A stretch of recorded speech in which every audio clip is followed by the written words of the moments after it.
kupigania. Katika mwanzo tumeliinua wewe El Shaddai, ni kwa sababu wa uwezo wako, na wewe ni Mungu unayetosha katika mahitaji yetu. Tunasema bali Mungu kushukuru ni kwa sababu wema wote ambao umetutendea, umetuepusha na kila janga na kila nguvu zote za hatari. Ndio maana Bwana tumejaa na shukrani tunapokuwa poni mwako katika asubuhi ya leo, tukiomba Roho Mtakatifu wa Mungu kwa ushukani, ni kwa sababu ya kutusaidia na hata Bwana kunena pamoja nasi. Tunakusanyika miguuni pako Mwokozi katika asubuhi ya leo, tukiomba kwamba kila ambacho Bwana umekusudia ni kwa ajili ya kila moyo. Naomba visitation yako katika nchi ya maili yako, ni kwa sababu ya kila nafsi wale hapa katika asubuhi ya leo. Asante Roho wa Mungu, maana uko mahali hapa na utatusaidia, utatubariki. Kupitia jina la Yesu tunaomba tushukuru. Amen. Asante.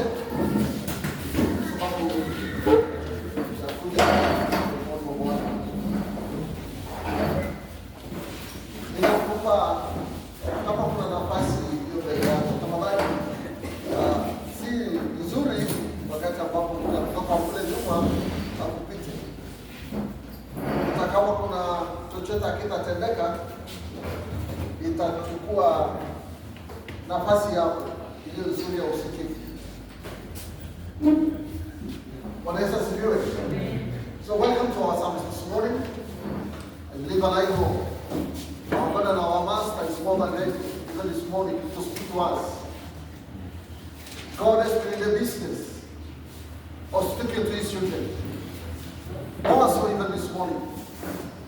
He is prepared to meet with our needs hata katika asubuhi ya leo. So let's open together in the book of Exodus, chapter 23, verses 20 to 25.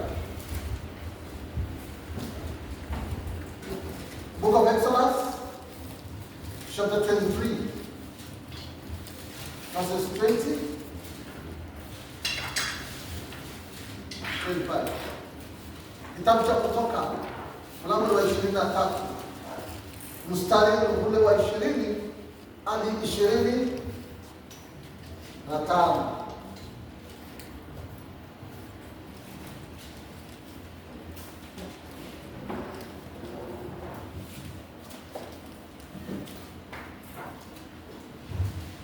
Nani somo? Tasoma mimi nitatuma malaika aende mbele yako ili kukulinda njiani na kukupeleka mpaka mahali pale nilipokutengenezea. Jitunzeni mbele yake, msikie sauti yake, wala msimtie kasirani, maana hata wasamehe makosa yenu, kwa kuwa jina langu limo ndani yake. Lakini ukisikiza sauti yake kweli na kuyatenda yote ninenayo mimi, ndipo mimi nitakuwa ni adui wa adui zangu na mtesi wa hao wa kutesa. Kwa kuwa malaika wangu atakutangulia mbele yako na kukufikisha kwenye Mwamori na Mhiti na Mperesi na Mkanaani na Mhivi na Myebusi na nitawakatilia mbali. Usijisujudie miungu yao wala kuitumikia, wala usitende mfano wa matendo yao, bali utaiangamiza kabisa, na nguzo zao utazivunja vipande vipande. Nani mtamtumikia Bwana Mungu wenu, naye atakibarikia chakula chako na maji yako, nami nitakuondolea ugonjwa kati yako. Ameni also in English. Wale ambao wanaelewa itakuwa mara mbili umesikia vizuri. Behold, I sent an angel before thee to keep thee in the way and to bring thee into the place which I have prepared. be aware of him, and obey his voice. Provoke him not, for he will not pardon your transgression, for my name is in him. But if you shall indeed obey his voice, and do all that I speak, then I will be an enemy unto thy enemies, an adversary to thy adversaries. For my angels shall go before thee, and bring thee into the Amorites, and the Hittites, and the Perizzites, and the Canaanites, and the Hittites, and the Jebusites, and I will cut them off. Thou shalt not bow down to their gods, nor serve them, nor do after their works, but thou shalt utterly overthrow them, and quite break down their enemies. And he shall serve the Lord your God, and he shall bless thy bread and thy water. And I will take sickness away from the midst of thee. Praise the Lord. Amen. We are privileged even this morning to continue with the theme of the month, that God teaches us how to serve. God is a unique God. That's the very important thing that I want us to understand. God is a unique God. And because he is a unique God, we cannot be used to. We cannot be able to say that I'm used to the things of God, because he is a unique God. Bwana Yesu asifiwe. Amen. Hatuwezi kutumikia Mungu katika njia ya kawaida. Tusoee Mungu na tuseme kwamba mimi nimeingiza Mungu kwa box. Hiyo ni ngumu, kwa sababu Mungu ni Mungu mkuu. Mungu ni Mungu wa utofauti.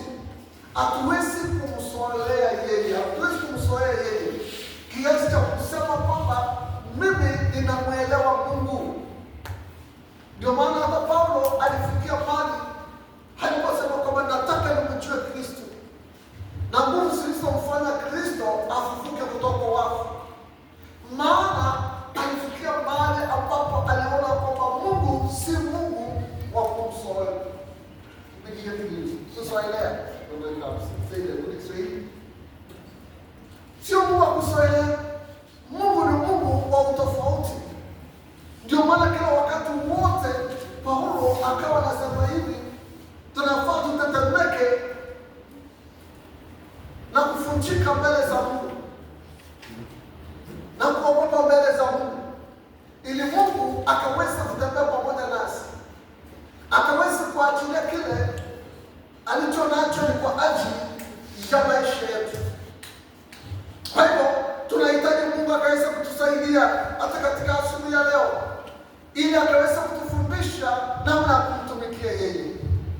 Hiyo ndio ombi letu katika mwezi huu. Mungu tusaidie kujua namna ya kukutumikia.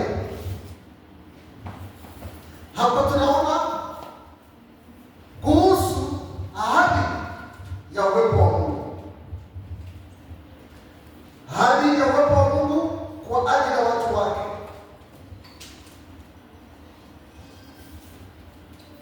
Kusudi, nataka tuelewe hili. Kusudi ya Mungu kuokoa wana wa Israeli kutoka nchi ya utumwa waliokuwa wanatumikishwa, ilikuwa ni kwamba wakaweza kuenenda ili wamtumikie yeye Mungu aliye hai. Bwana Yesu atukuzwe. So Israeli walikuwa wamezoelea namna ya kukaa katika Misri, namna mazingira ya Kimisri jinsi ilivyokuwa, namna utumishi ya Kimisri jinsi ilivyokuwa. Lakini sasa Mungu anapowaita na kuambia kwamba jangwani, ambayo ilikuwa ni maneno ambayo Musa aliyatumia wakati alipokuwa anakabiliana na Farao. Ilikuwa ni kwa sababu Mungu alikuwa anataka akaweze kupokea utumishi kwa wana wa Israeli. Lakini kumbuka kwamba ni watu ambao wamesoelea masigara mengine. Ilibidi Mungu akaweza kuwafundisha namna ya kumtumikia yeye akiwa Mungu.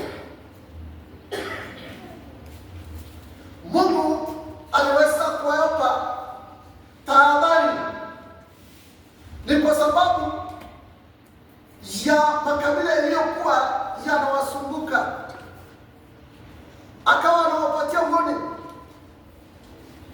kwa sababu ya influence ambayo ilikuwa ni kwa sababu ya makabila yaliyokuwa yanawasumbuka.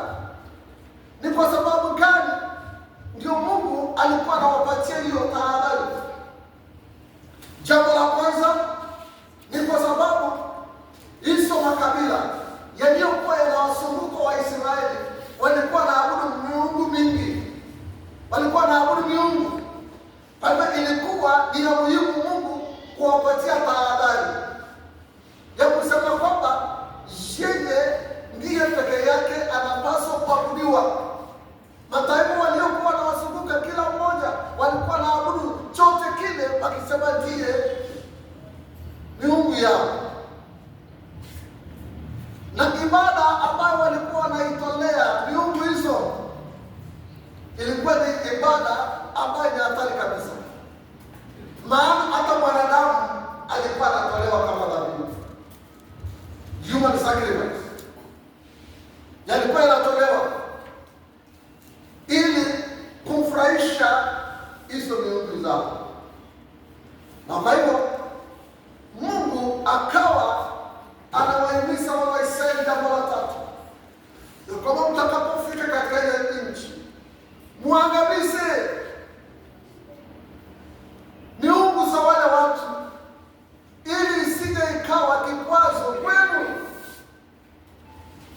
Katika mstari wa 24 tunaona Mungu anawaambia Waisraeli, mnapofika mahali pale, nchi ya Waiti, Waperezi, Wanyabusi, Waamoni, mkaweza kuangamiza chote ambacho wao wanakiabudu. Msikiache hata kidogo. Na ndio maana hata wakati ambapo Mungu alimuita Gideoni katika kitabu cha Waamuzi mlango wa 6 mstari wa 25, Mungu anamuita Gideoni, na baada ya kumuita, baada ya Gideoni kuwa na uhakika ya kwamba ni Mungu ndiye anayemuita yeye kupitia kwa malaika wake, alipatiwa agizo ya kwamba aende aangamize miungu ya baba yake. Hebu tusome pale Gideoni.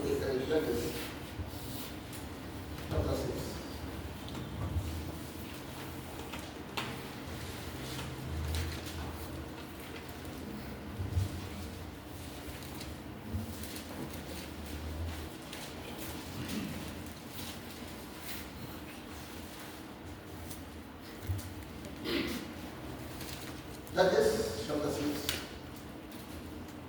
verses 25. That night the Lord said to Gideon, take the second bull from your father's hand, the one that is 7 years old.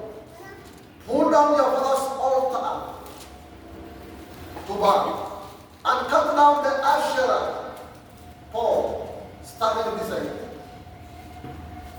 Then build an altar to the Lord your God here on the hilltop sanctuary. Lay the stones carefully. Sacrifice the bull as a burnt offering on the altar, using fuel the wood on the Asherah poles you cut down. Mungu baada ya kumuita Gideoni akampatia assignment moja ambayo ilikuwa imefunga nyumba ya kwao.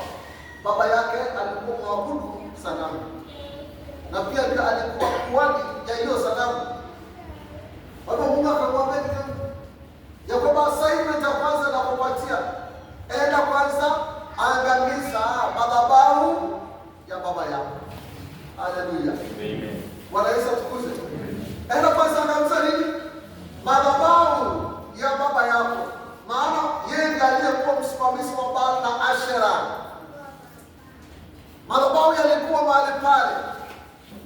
So Mungu akamwagiza Gideoni, enda angamiza. Na Gideoni kwa hakika akatekeleza jambo hilo. Maana tunaona kwamba mstari wa 27, so Gideon took 10 of his servants and did as the Lord had commanded. But he did it at night because he was afraid of the other members of his father's household and the people of the town. Gideon ndio yule akachukua 10 ya watumishi ya nyumba ya baba yake, akaenda akaangamiza hizo madhabahu na kujenga madhabahu ya Mungu aliyo hai. Haleluya. Biblia inasema kwamba asubuhi yake, mstari 28, and in the next morning as the people of the town began to steer, someone discovered that the altar of Baal had been broken down and that the Asherah poles beside it had been cut down. In their place, a new altar. In their place, a new altar had been built. And on it were the remains of the bull that had been sacrificed. The people said to each other, who did this? And after asking around and making a careful search, they learned that it was Gideon, the son of Joash.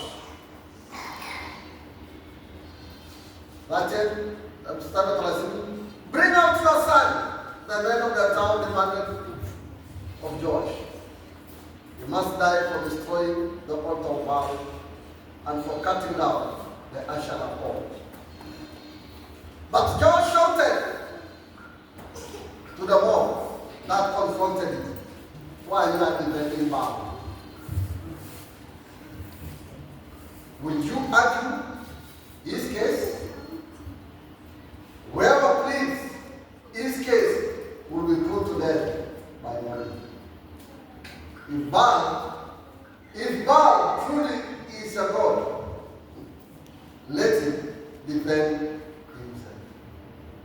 And destroy the one who broke down his house. So this was a kind of confrontation. Baada kuna watu huwa hawapendi wachunguzaji wa maneno. Unajua mahali pale ambapo Gideon baba yake alikuwa ameweka altar ya Baal na Ashera. Mahali pale ndio Gideoni akatengeneza pia altar ya nani? Altar ya Mungu aliye hai. Na baada ya mtu mmoja akawa mwangalifu, akaona kwamba kuna utofauti. Ile Baal, altar ya Baal imevunjwa. Na ile poles ya Ashera imekatakatwa. Ndio Gideoni alitumia ikiwa makaa ya kuchomea naye nyama, kuchomelea Mungu mababani. So baada kuiona juu ya mambo hayo, wakaona kwamba basi wacha tuchunguze tuone kwamba nani ametenda maneno hayo. Kwa kweli walifanya uchunguzi wao vizuri, wakapata kwamba ni Gideon. Sasa wakamwambia babake Gideon, tuletee sisi. Gideon alikuwa anaitwa Joash. Tuletee sisi Gideon. Lakini baba akasema hivi, mbona hivi mnatetea baba? Kama baba ni Mungu na afanye magani? Hapa bwana yule ambaye aliharibu nini? So wacheni kuweza kuteta hii kesi ya baba. Kama baba ndio Mungu, tusimtetee, wacha yeye ajitetee. So friends, there are some of the things that we need to destroy in our lives. Many times we do destroy, but we don't replace.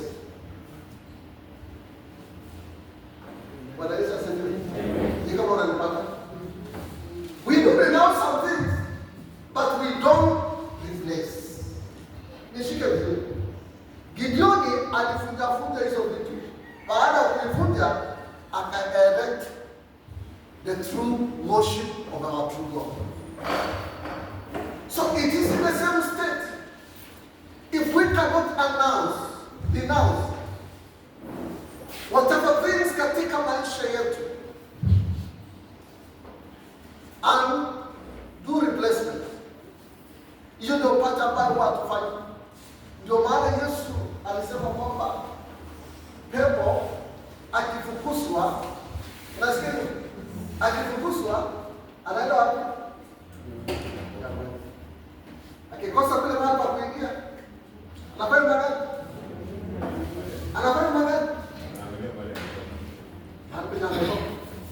Na anapata kwamba ile mahali alitoka haijakuwa occupied. Na kwa sababu haijakuwa occupied, anaruta wengine. Hali ya mtu inakuwa mbaya kuliko vile. So what is being needed katika our true worship after destroying the powers of the darkness? I know kila mmoja wetu tumetoka katika mahali ambapo miungu zimejaa. Kilicho cha muhimu ni kwamba Mungu ametupa sisi mamlaka kwenda kusiangamiza. Na baada ya kusiangamiza, tufanye gani? To replace. Hallelujah. Bwana Yesu atukuze. Ndio majukumu ambayo Mungu alimpatia Yeremia. Alimwambia kwamba nimekuita appointed you to become a prophet to the nations. Go and do what? What is the assignment that God gave to Jeremiah? Go and do what? Go and destroy, demolish, and uproot. Na baada hapo akamwambia ufanye gani? Upande na kujenga. Bwana Yesu atukuze. Amen. So Mungu ataki baada wewe kuuproot all those things, mahali pale ibaki hivyo. It needs something to be. So ndio maana Gideoni alifanya maneno yale. Baada ya kuangamiza miungu ya baba zake, akafanya gani? Akajenga madhabahu ya Mungu aliyo hai. Hata watu walipokuja wakaona utofauti. So friends, katika asubuhi ya leo, God has commanded me and you that we may destroy the sacred pillars that the enemy has erected in our lives. Whatever kind of a sacred pillars that are there in our lives, Mungu ametukomandisha kwamba we need to destroy. Hallelujah. We need to do what? And replace. And do what? And do what? Ngoma na ufanye magani? Na upande. Wewe tunaambia Mungu niondolee wivu. Wivu imejaa katika maisha yangu. Lazima pia useme kwamba kitu gani itapata replacement ya hiyo wivu. Kama utasema tu kwamba hii iondoke na usifanye replacement. Replacement ya wivu ni gani?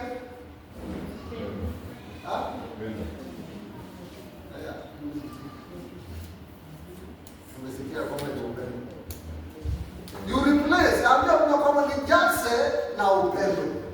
Hallelujah. Maana unaposema tu iondoke peke yake bila replacement, ataenda jangwani, akose mahali wa kukaa huko, alafu kwa hiyo gani? Kama mtu wengine saba akuje. Sasa wivu inaongezeka, sasa inakuwa mbaya. We need replacement. We need to replace. Why was God asking the Israelites to serve Him alone? Because we have seen. Tunaona kwa nini Mungu alikuwa anawaambia Waisraeli kwamba wamtumikie yeye peke yake. Jambo la kwanza, Mungu ni Mungu mwenye wivu. Umeelewa? God is the God of jealousy. Mungu ni Mungu mwenye wivu. Kwa sababu gani? Yeye ashiriki utukufu wake na mtu yeyote. Yeye ashiriki ukuu wake na miungu. Yeye ashiriki ukuu wake na mwanadamu awaye yote. Ndio maana yeye anaitwa Mungu, kwa sababu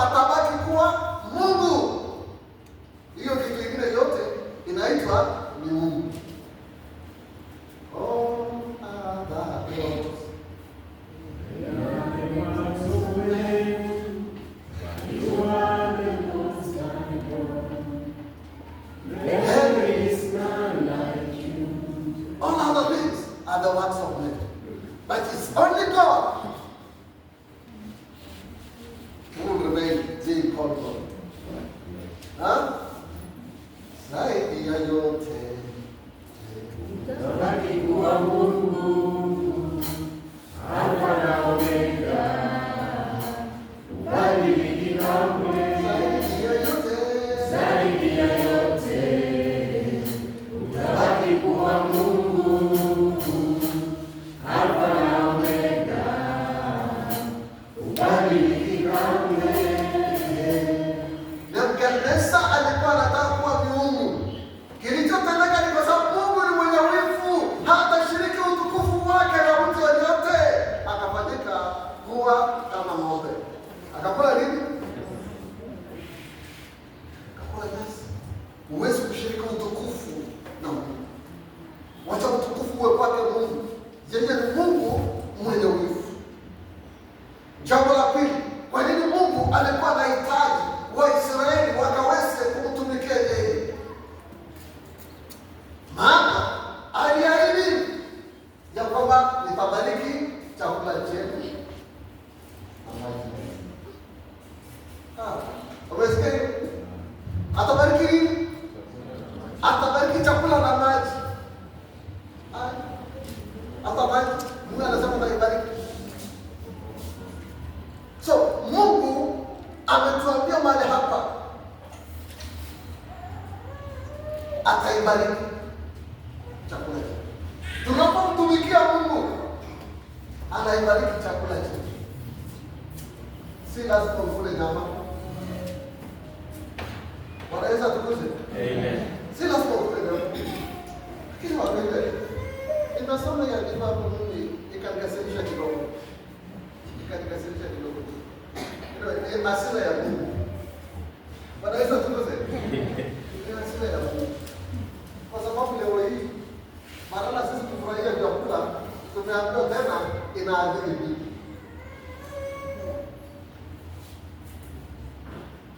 Wengi wetu tulikuwa tunaona nyama kwa umbali, pengine wakati wa kukula na wakati wa Christmas. Lakini leo hii Mungu ametusaidia nafasi ya kukula hiyo nyama, imesemekana tena ya kwamba mili imekataa.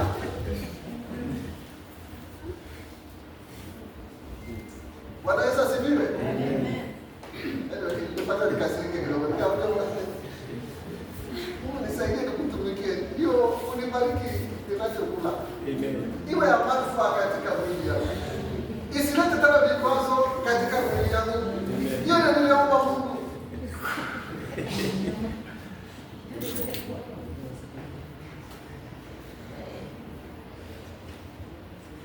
Bwana Yesu asifiwe. Bwana ametuambia mahali hapa tutakapomtumikia yeye, tunapomtumikia yeye ataibariki chakula yetu. Na Mungu sema kwamba ataibariki, kwa hakika ataibariki. Kwa sababu katika kitabu cha Danieli mlango wa kwanza, nataka tusome mahali fulani. Mstari wa 12.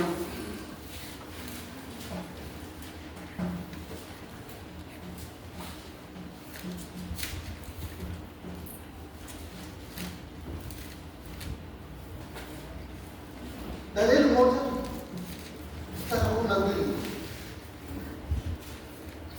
Ile inatuambia kwamba Danieli akaomba msimamizi, akasema kwamba tafadhali, please test us for 10 days and on a diet of vegetables and water.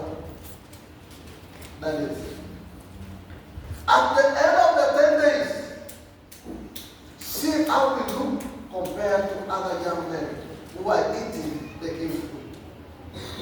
Then make your decision in light of what you see. And Daniel agreed to Daniel's suggestion and tested them for 10 days.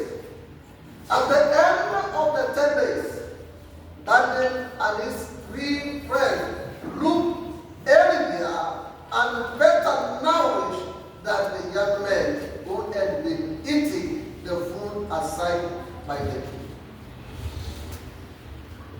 Wanaweza kutuze? Tunaelewa Danieli akiwa katika nchi ya Babeli.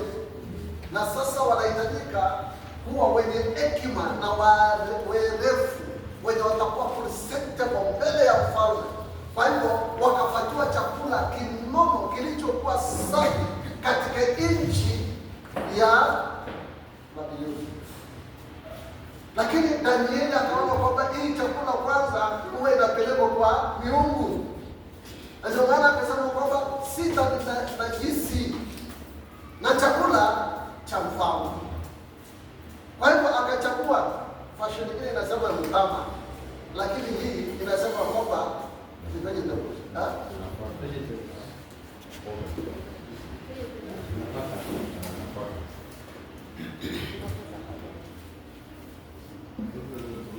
Leni sijamuuliza mtu wa English languages anisaidie inamaanisha nini katika lugha ya Kiingereza.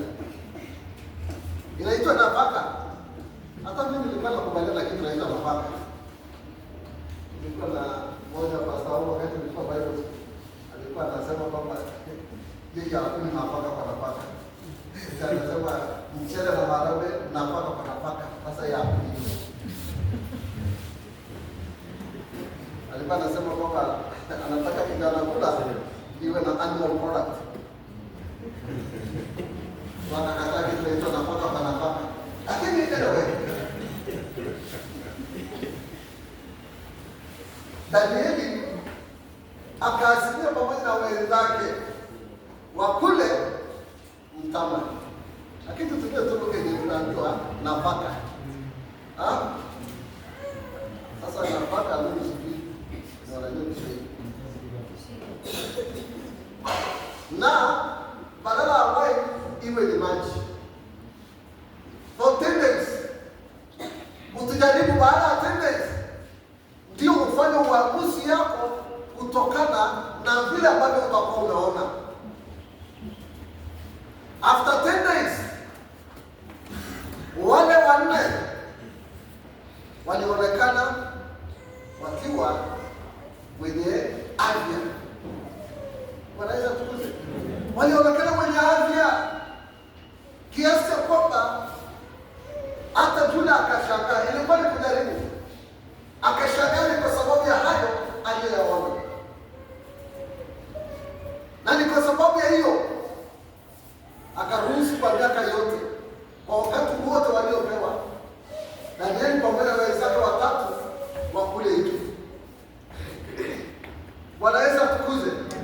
Wakati Mungu anapolibariki chakula chako, hata kama ni nafaka kwa nafaka, utanawiri. Amen. Maana imekuwa ni kibali cha Mungu. Maana Mungu amekibarikia. Haleluya. Amen. Najua tatizo ni kwa sababu hatutumikii Mungu. Na kwa sababu hatutumikii Mungu tunajawa na kulalamika. Ukipata nafaka kwa nafaka, unaanza manunguniko. Wanaweza ziviwe? Amen. Manunguniko inafanya magari. Inaanza kujaa. Lakini Mungu ametuambia kwamba ataibarikia chakula chetu. Na sehemu ya pili amesema pia ya kwamba ataibarikia maji yetu. Wanaweza sikiwe? Atabariki nini? Maji yetu. Wakati mkaribu wiki mbili, jinsi mwingine hakuna maji. Kama hii sawa hakuna maji. Kwa hizi wiki mbili, hata watu walipo watachota maji gani? Wanakuja maji gani? Kenye zile yote utapata, simshukuru tu Mungu. Bala kimi ishe. Hata saa hizi mwili umekubaliana tu. Wanaweza sibiwe? Umeelewa hiyo?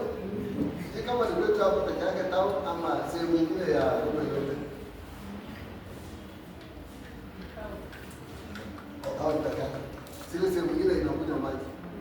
Tafadhali ukikunyana mtubebe pia sisi itatano sasa maji.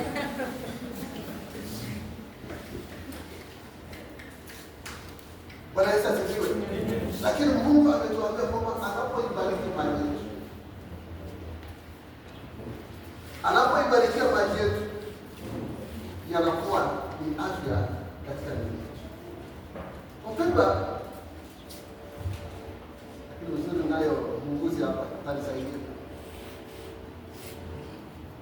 Inasemekana sehemu kubwa ya magonjwa inatokana na vitu viwili: chakula na maji. Sehemu kubwa chakula na maji.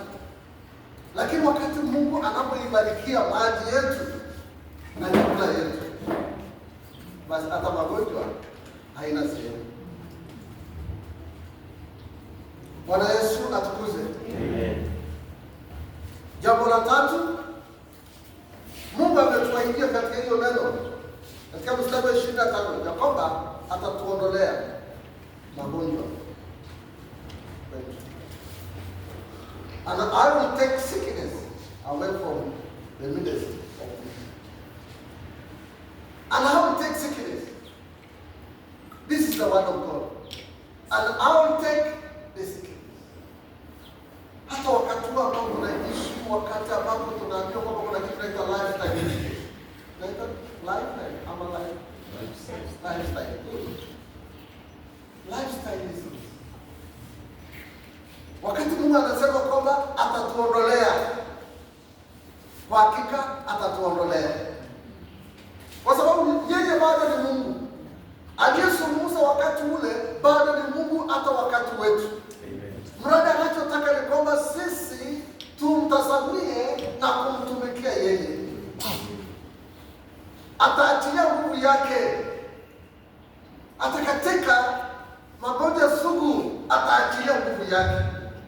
Tuamini katika uweza wa Mungu na tumtumikie yeye. Maana tunapomtumikia yeye, ndiye anatuondolea. Nasema kwa sababu gani? Atatuondolea. Bwana Yesu asifiwe. Jambo la nne, katika mstari wa 22 tunaona Mungu anasema kwamba mtakaposikia sauti yake na kulitenda yale ambayo yeye anatuambia, ndiposa yeye atakuwa adui. Atakuwa adui kwa adui zetu. Ya pili,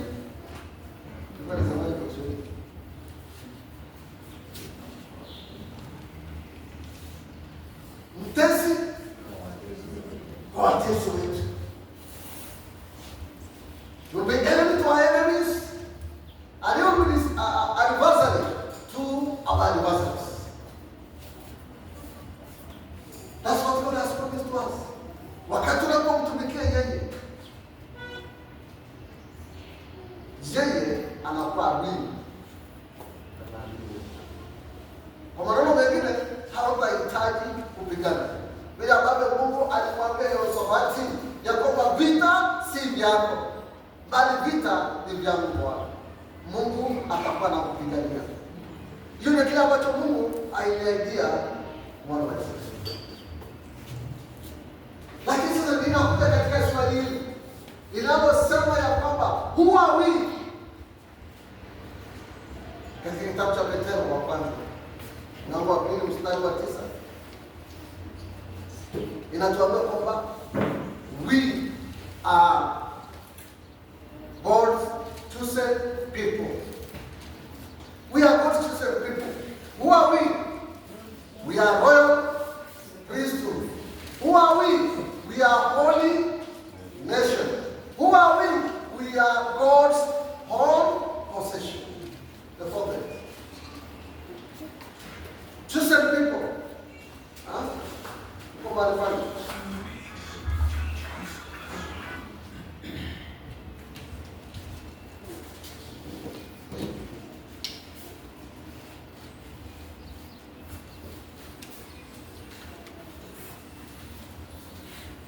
Mbali nini ni msao mteule, kuwani wa kifalme, taifa takatifu, watu wa miliki yake Mungu, mpate kusitangaza fadhili zake yeye aliyewaita mtoke gizani mkaingie katika nuru yake ya ajabu.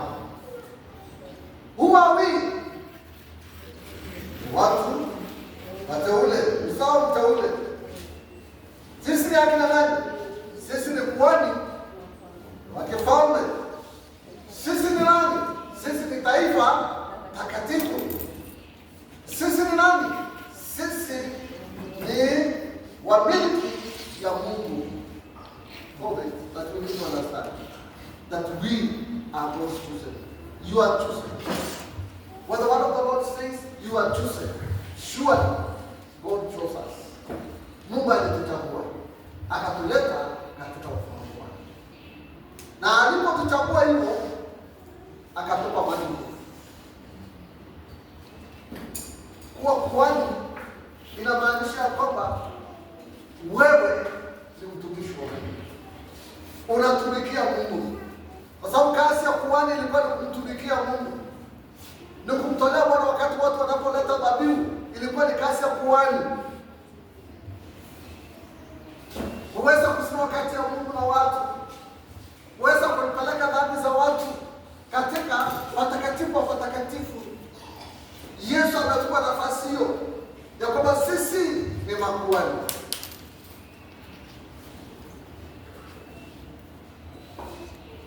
Sisi ni taifa takatifu. The holy nation. Holy nilisema msukufu wakati alikuwa kama nilisema hapa. Holy haimaanishi ya kwamba hatuna dhambi. Takatifu haimaanishi kwamba hatuna dhambi. Lakini inamaanisha kwamba tumetengwa kando kwa ajili ya utumishi wa Mungu. Bwana Yesu asifiwe. We have been set apart for God's use. So when we are being told here that we are a holy nation, the kumaanisha kwamba we are the nation that God has set us apart to serve Him, to give Him praise, to worship Him. And the fourth thing that the word of the Lord says that we are God's possession. Sisi si mali zetu wenyewe. Sisi si mali ya wazazi wetu ama wa mtu yoyote. Sisi ni mali yake Mungu. Bwana Yesu asifiwe. Bwana Yesu asifiwe. Sisi ni mali yake Mungu. Wewe ni mali ya Mungu. Mungu amekumiliki. Mungu amekumiliki. Mungu ndiye aliye na mamlaka juu ya maisha. But you are God's possession. And because of that,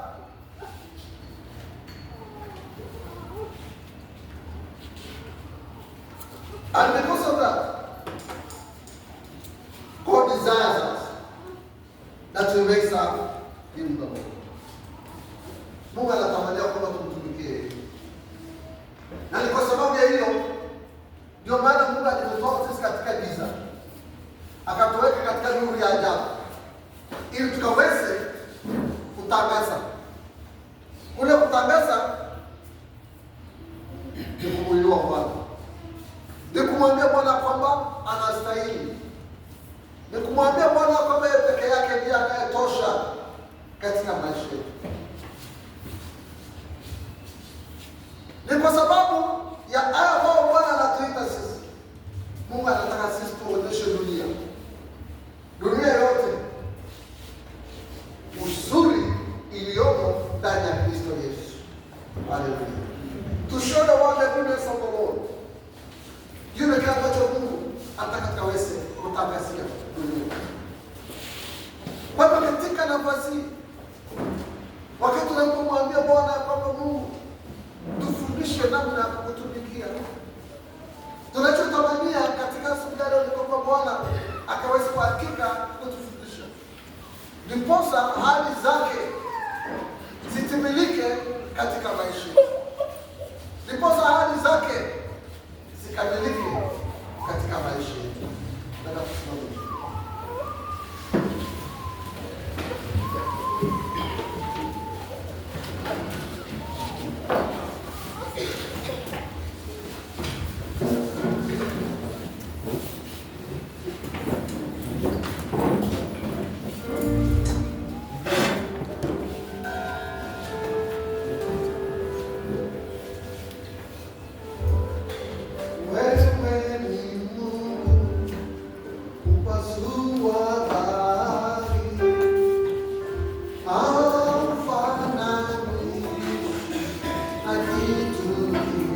ukibarikia maisha yetu, ukibarikia